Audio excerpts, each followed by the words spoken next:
On a Prayer, Faith is Awakened by Elton Thomas. Episode 27, A Prayerful Heart. The soft hum of hymns filled the sanctuary of First Believers Church, drifting lazily through the stained glass windows that cast colorful patterns on the polished wood floors. Dusty sat in one of the back pews, his hands resting loosely in his lap, his eyes trained on the wooden cross at the front of the room. The air smelled faintly of incense, mixing with the warmth of candlelight and the sound of Pastor Ethan Embry's calm voice leading the evening prayer. It had been a few weeks since Jackson's sentencing, and in that time, Dusty had found himself returning to the church more and more frequently. He didn't know when it had started, but somewhere along the way, the heavy weight in his chest had begun to lift, replaced by something softer, something lighter.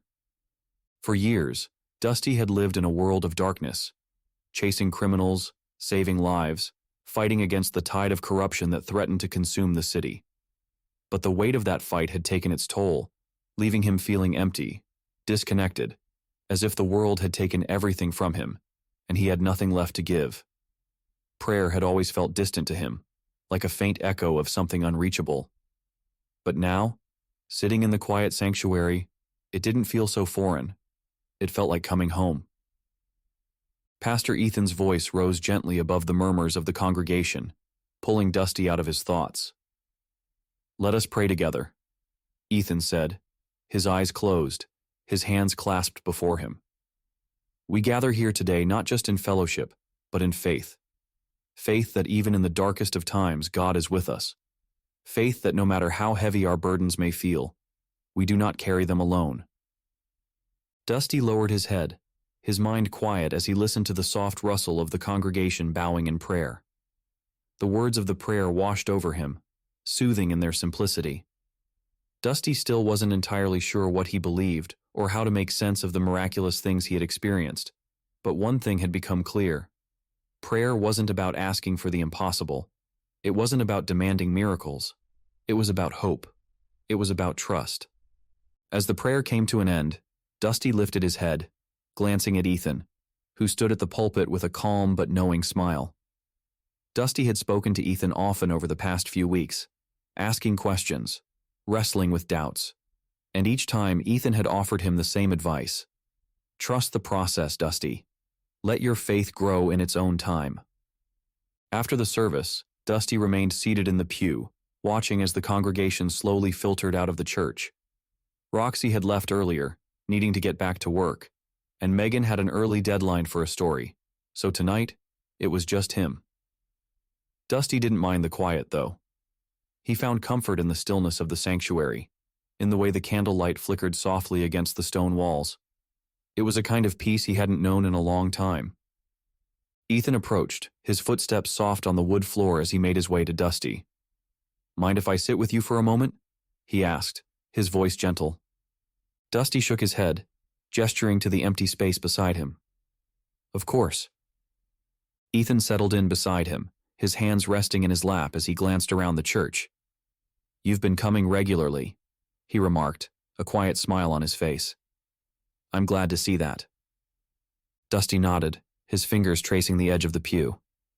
"Yeah, it helps. I didn't think it would, but it does." Ethan's gaze softened as he turned to Dusty. "That's how faith grows. It doesn't come all at once, and it doesn't always come in the ways we expect. Sometimes it's the small things, the quiet moments, that help us find our way." Dusty let out a long breath, his shoulders relaxing slightly. "I guess I've been waiting for something spectacular to happen, some big sign that I'm on the right path. But lately, I've started to see the small miracles. Like when I was thinking about a friend the other day, and they called me out of the blue. Or how I always seem to show up at the right place during my investigations. Those little things. They matter." Ethan nodded, his expression thoughtful. "They do matter. And sometimes those small miracles are the most powerful. They remind us that God's presence is in the everyday, not just in the grand gestures. The fact that you're starting to notice them means your heart is opening to faith." Dusty chuckled softly, rubbing the back of his neck. "I never thought I'd be the kind of guy who talks about faith. But here I am." Ethan smiled, a warmth in his eyes. "It's not about labels, Dusty. It's about the journey. And I think you've been on that journey for a long time, even if you didn't realize it." The two men sat in comfortable silence for a few moments, the sounds of the outside world fading away. Dusty's mind drifted back to the first time he had met Ethan, in that church all those months ago. He had been so closed off then, so unwilling to believe in anything beyond what he could see and touch. But now, sitting in the quiet sanctuary, with the flicker of candles casting soft shadows on the walls, he realized that faith wasn't about knowing all the answers. It was about trusting that, even in the uncertainty, there was something greater guiding him. "I've been thinking about what you said," Dusty said after a while, his voice quiet. "About discipleship, about committing myself to something more."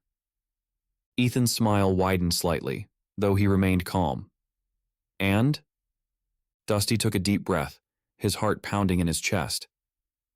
"I think I'm ready," he said, the words feeling both terrifying and freeing at the same time. "I want to pursue it. I want to grow in my faith, learn more about what it means to live this life." Ethan's eyes filled with a deep sense of pride, though his expression remained humble. "I think that's a wonderful decision, Dusty. Discipleship isn't about perfection. It's about walking the path, day by day, and trusting that God is with you every step of the way."